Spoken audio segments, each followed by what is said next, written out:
ही बघ, ही मुलगी छान आहे, हुशार आहे, वडिलांचा बिझनेस सांभाळतीये, शिवाय फॅमिली व्हॅल्यूज पण बघ किती छान मांडलेत, लिबरल आहे. लग्नापूर्वी मुलाला नीट समजून घ्यायचंय असंही म्हटलंय तिने याच्यामध्ये.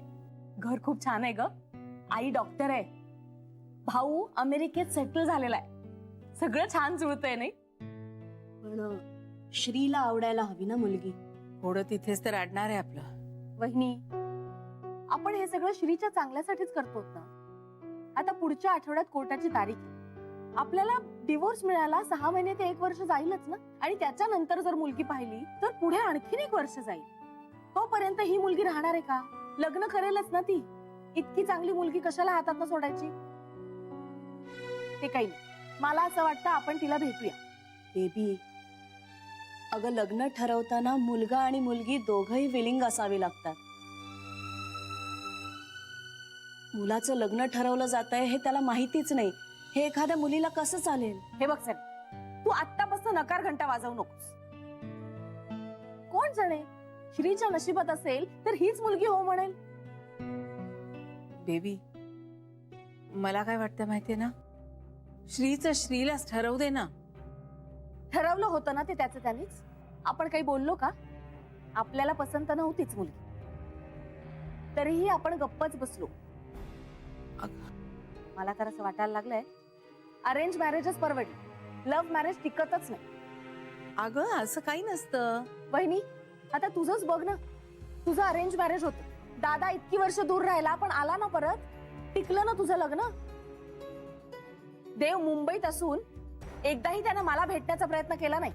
अगं पण तू तरी केलास का प्रयत्न बेबी? पण चूक त्याचीच होती ना वहिनी. पण तू माफ करायचंस की त्यांना. त्यांनी माझ्या मातृत्वाचा बळी घेतलाय सरे.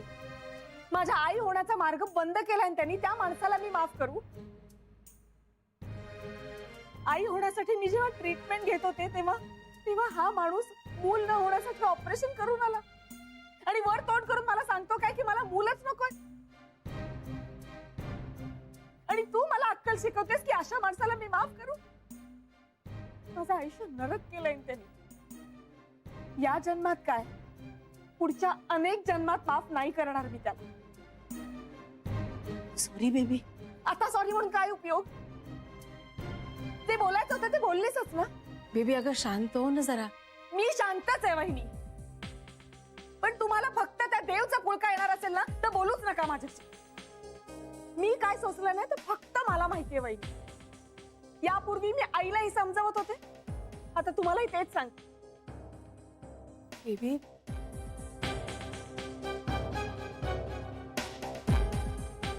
उद्या अॅनिव्हर्सरी आहे ना हिची. तेच व्हायचं होतं. नेहमीच आहे.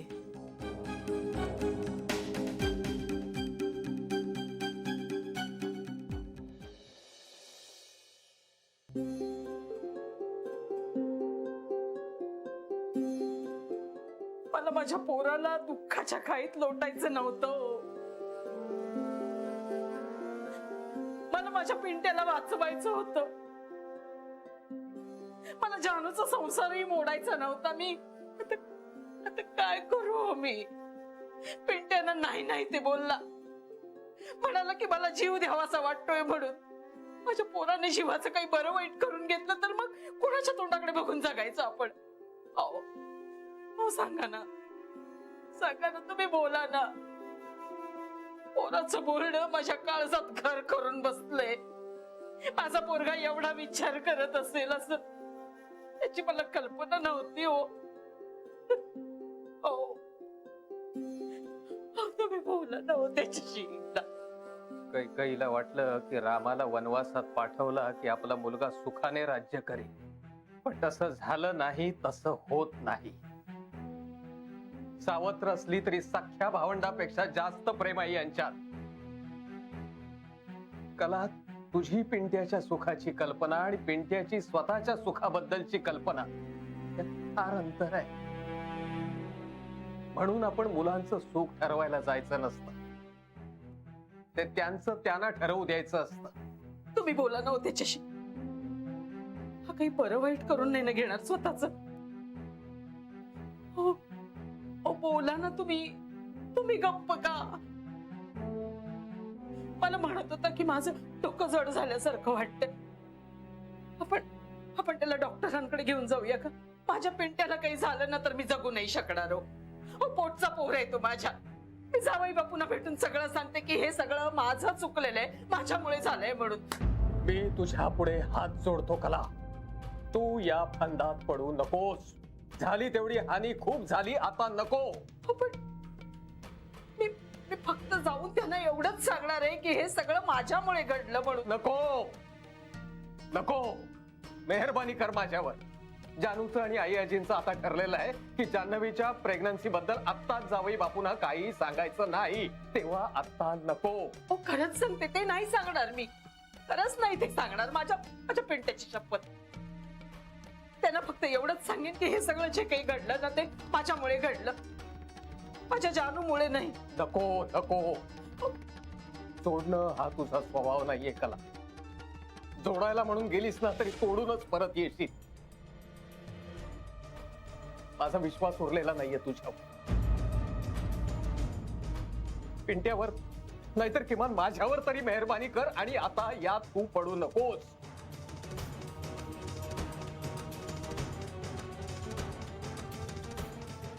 तू काहीही न करणं हीच मोठी मदत होणार आहे आम्हाला.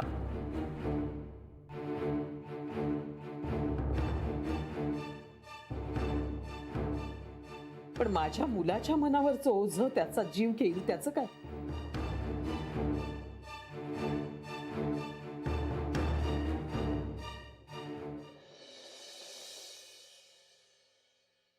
कळलं ना मी तुला काय सांगते ते? मी बाईक चालवत असताना तुला माझ्याशी सगळं बोलायचं असतं ना? पण मी काय सांगते ते कळलं ना तुला? नाही कळलं. काय सांगत होतीस? मग मान कशाला हलवत होतास कळलं म्हणून? कारण त्याशिवाय तू गप्प झाली नसतीस ना म्हणून. मनीष, तू मला फसवतोयस हा? गीता, माझे आई जरा हळू बोल ना.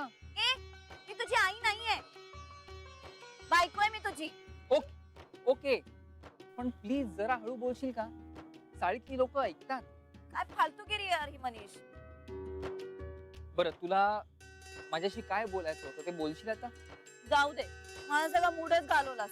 हा, मूड जायला तुम्हाला काही कारण लागतच नाही ना. मनीष, निदान माझ्या डोक्यात तरी जाऊ नकोस तू आता. डोक्याचं डोकं असावं लागतं तर जाणार ना. काय काय काय म्हणालास? हिम्मत असेल तर मोठ्याने बोल ना. नाहीये, अजिबात हिंमत नाहीये माझ्यात. मग पुटपुट तो कशाला आहेस? कारण माझ्याकडे दुसरा पर्यायच नाहीये ना. काहीतरी माणूस करणारच. बरं, आता तुला जे सांगायचं होतं ते सांगशील का? अरे, जिजूने ते पत्र फाडलंच नव्हतं. काय? पण मग कोणी फाडलं होतं? जेव्हा जान्हवीने ते पत्र लिहिलं होतं ना, त्याच वेळेला जान्हवीच्या सासूने पत्र लिहिलं होतं आणि ते पत्र गोखले गृहोद्योगच्या लिफाफ्यात ठेवलं होतं. मग त्यांचा विचार बदलला आणि मग ते पत्र फाडून टाकलं. म्हणजे ते पत्र फाडलं नाही, चुकून हे पत्र फाडलं. पण हे कळलं कसं? अरे, त्यांनी ते पत्र घरी नेलं होतं ना. म्हणजे त्यांना अजून हे माहिती नाहीये की जे पत्र फाडलं त्याच्यात काय होतं. बिचारा श्री. मला खात्री होती श्री असं अजिबात करणार नाही. गप्प बसा मनीष, अजिबात नाही, असं काही नव्हतं. तू चिडला होतास त्याच्यावर. मग तेव्हा मी काय करणं अपेक्षित होतं गीता? हो. एनिवेज, आता ही गोष्ट सॉर्ट झाली आहे ना, तसंच इतर सगळ्या गोष्टी सुद्धा हळूहळू सॉर्ट होतील. आणि तू जिजू समोर इतक्यात काही पचकू नकोस. गीता, तेवढी अक्कल आहे मला. हा, नाहीतर मग पुळका यायचा आणि बोलून टाकायचं सगळं. जान्हवी आणि आई आजींचं काहीतरी ठरलेलं आहे, त्यांचं ठरल्याप्रमाणे व्यवस्थित होऊ दे, सगळं नीट होईल. गीता, जर जान्हवीचं सगळं नीट होणार असेल ना, तर ही गोष्ट मी श्री पासून कितीही काळ लपवू शकतो.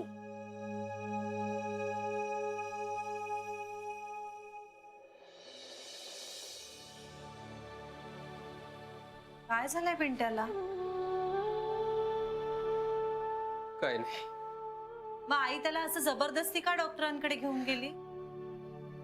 कारण तिला वाटतंय त्याचं दुखणं शारीरिक आहे. म्हणजे तू आलीस म्हणून वाद न घालता गुपचूप निघून तरी गेला बिचारा. पण म्हणजे नक्की काय झालंय त्याला? वाटलं होतं त्याच्यापेक्षा जास्त परिणाम झालाय त्याच्यावर या सगळ्याचा.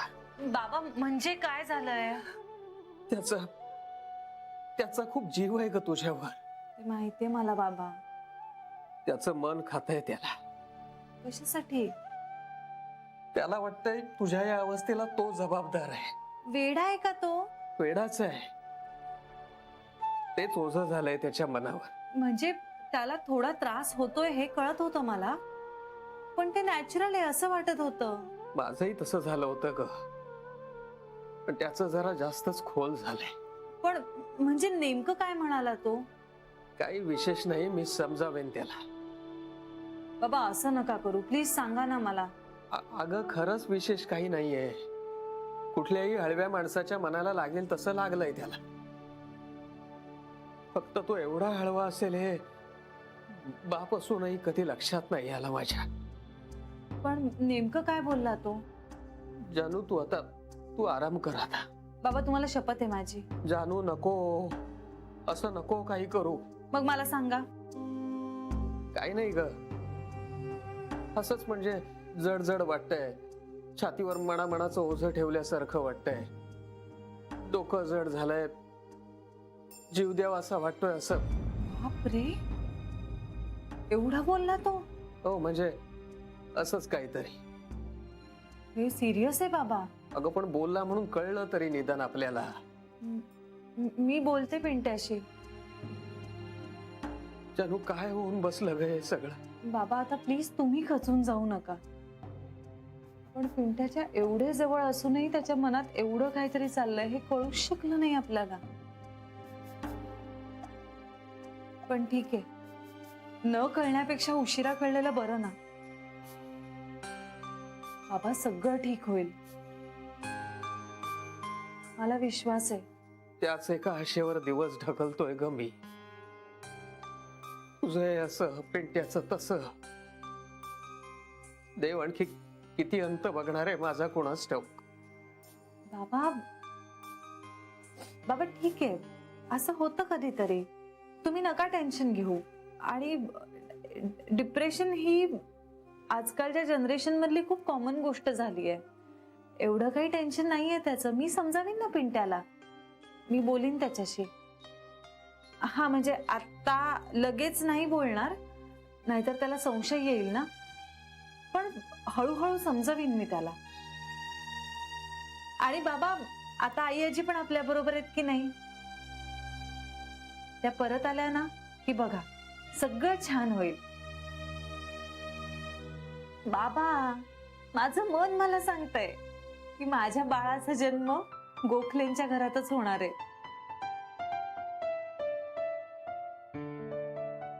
आणि आई आजींनी सांगितलंय मला आत्तापासून नावांचा विचार करून ठेव. तेव्हा आता हे असे भलते सलते विचार करण्यापेक्षा मला छानपैकी नावं सुचवा बघू. जानू तू ना माझी मुलगी असून सुद्धा कधी कधी आई होतेस माझी. म्हणून मला वाटतं तुझ्या पोटी तुझ्यासारखी छान गोड मुलगी यावी. मला चालणारच आहे. तसही तुमच्या जावयाला आणि तुमच्या मुलाला मुलगीच हवी आहे. मग जर मामाला आणि बाबांना दोघांनाही मुलगीच हवी असेल तर मला चालेल मुलगी.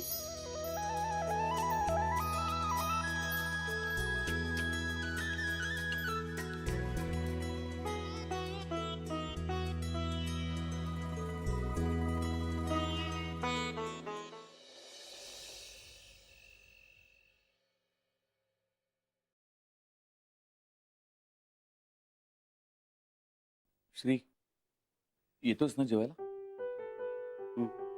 नाही तर आई मला विचारेल. काय? हेच तू जेवला की नाहीस. तिने मला मागे ठेवलाय तुझा केअरटेकर म्हणून. काका काही अरे खरंच खरंच ती मला विचारेल फोन करून तू जेवलास की नाही. तुमची जेवण झाली? तुझ्याशिवाय होतील असं वाटतं तुला? मला हे आजवर कधी कळलेलं नाहीये. आत्ता कळणारी नाही तुला. बाप होशील तेव्हा कळेल. चल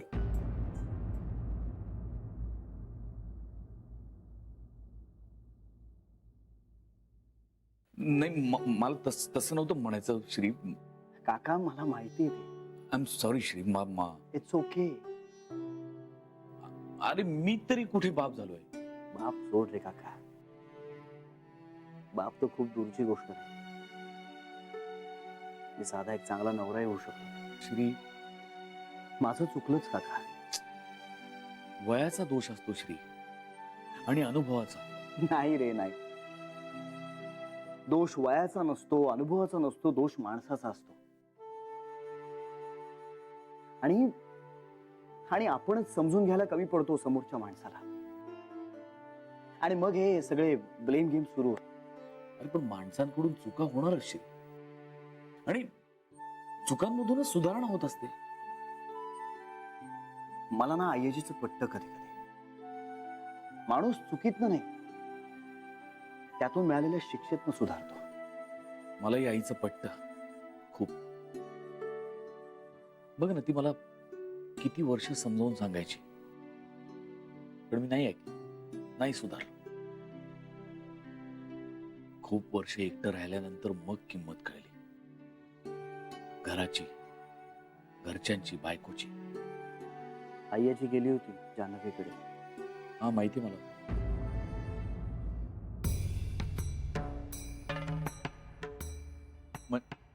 म्हणजे तिने मला असं सांगितलं उजळतं.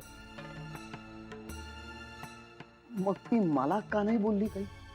मग तुला कसं कळलं? मला जान्हवीच्या आईकडून कळलं. काय? हेच की आईजी जान्हवीच्या घरी गेली होती. आणि काय म्हणाल्या त्या? आणि त्यांच्या म्हणण्यानुसार आईजी त्यांना खूप बोलली म्हणून. पण काय ते सांगितलं का आईने? त्यांचा सूर तरी असाच होता की जान्हवी आणि माझ्या डिवोर्सच्या प्रकरणाला जान्हवीची आई जबाबदार आहे असं आईजींचं म्हणणं आहे. असं त्यांचं म्हणणं होतं. असा सूर मला वाटला. अजून काय बोलल्या? नाही, अजून काही नाही झालं बोलणं. मग तू विचारलं नाहीस आईला? विचारणार होतो खरं तर, पण त्यांची तब्येत जरा मला डाऊन वाटली. मग मीच फार खोलात नाही शिरलो. जुजबी विचारलं आणि सोडून दिला.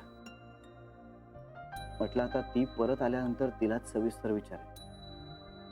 हे एक बरं केलंस तू श्री. I miss Janhvi.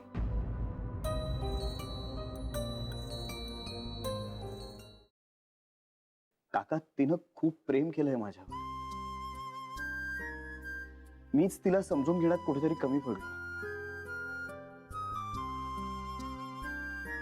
स्वतःच्या बायकोला समजून घेण्यात, तिच्यावर पूर्ण विश्वास ठेवण्यात कमी पडला तो. श्री आणि या बायका तिच्या बाबतीत खूप चुकले. श्री आणि या बायकांना त्यांची चूक उमगलीच पाहिजे.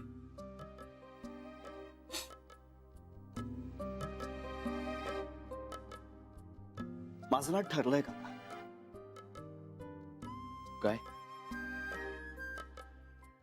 मला डिवोर्स नको.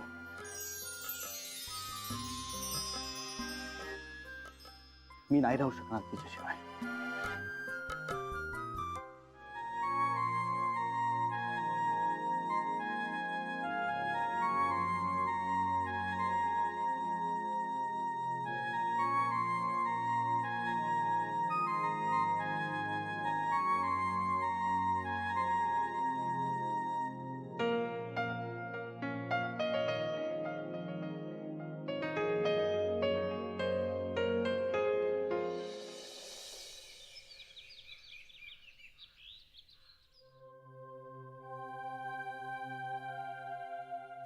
पिंट्या, तू आज जरा माझ्या बरोबर येशील? कुठे? मला जरा काम आहे. कुठे? ते मी तुला सांगते ना, तू आधी येशील का ते सांग. हो येईन. तुझ्या बरोबर तर तो नरकात पण येईल. तिच्या बरोबर नरकातच आहे मी आता. पाहिलंस कसा बोलतो हा. कालच याला डॉक्टरकडे घेऊन गेलो ना. आई, डॉक्टरांनी सांगितलंय ना, काहीही झालेलं नाहीये त्याला. हो, पण काळजी वाटते ग. कशाला काळजी करायची? तो माझा भाऊ आहे, माझ्यासारखाच स्ट्रॉंग येतो. नाहीये मी स्ट्रॉंग. पाहिलंस, हा असा काहीतरी वेड्यासारखा बोलतो. आई तू तू जरा शांत राहशील, मी बोलतेय ना त्याच्याशी. काय झालं याला कळत नाही ग. कुठली भूतबाधा झाली कुणाच ठाऊ. जरा गप्प राहशील का प्लीज. बोलू दे तिला. शिवाय उद्ध्वस्त कसं होणार सगळं. बाबा आई मी येऊ. कधी जायचं आपल्याला? मी तुला फोन करून कळवते. तू बरं मला सांग, तू कधी मोकळा होशील? कधीच मोका नाही होणार. तू सांग मी येतो. जाऊ आपण. निघतो मी.